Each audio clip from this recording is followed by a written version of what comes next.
ఇమాన్యుయల్ గారి ప్రభంజనం అనే చెప్పాలి 14వ వారం అయితే. ఎందుకంటే పెట్టిన 2 గేమ్స్ అయినా 2 గేమ్స్లో కూడా ఆయన టాప్లోనే ఉన్నారు, ఫస్ట్ పొజిషన్లోనే కంటిన్యూ అవుతూ వచ్చారనమాట. ఫస్ట్ గేమ్ కూడా అంటే మనకి ఏదైతే మనకి సోమవారం చూసామో ఆ గేమ్లో కూడా ఇమాన్యుయల్ గారి టాస్క్లో కూడా ఫస్ట్ ఆయన ఆడి విన్ అయ్యారు. ఇప్పుడు మంగళవారం ఈ రోజు జరిగిన టాస్క్లో కూడా ఫస్ట్ ఇమాన్యుయల్ గారే వచ్చారనమాట జెట్ స్పీడ్లో. అసలు ఆయనకు చాలా బాగా అయితే ఆడేది 14వ వారం. సో అందుకే ఫస్ట్ ఓటపిల అవకాశం కూడా ఆయనకే వచ్చిందనమాట. సో ఇమాన్యుయల్ గారు ప్రభంజనమే నడుస్తుందని చెప్పాలి. నేను ఇమాన్యుయల్ గారి అభిమానిగా కాదు, అసలు ఇమాన్యుయల్ గారి ఫ్యాన్ అసలు కాదు నేను. కాకపోతే ఏంటంటే జరిగింది ఉన్నట్లు ఎవరి గురించి పాజిటివ్స్ ఉంటే వాళ్ళ గురించి మాట్లాడుకోవాలి మనం.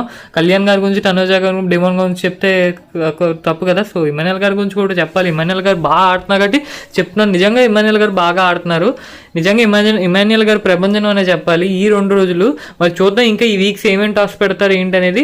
బట్ మ్యాక్సిమం ఇమాన్యుయల్ గారు టాప్లో ఉంటున్నారు అనమాట. ఇమాన్యుయల్ గారికి పోటీగా డిమోన్ పవన్ గారు కూడా ఉంటున్నారు. సో అదనమాట మ్యాటర్.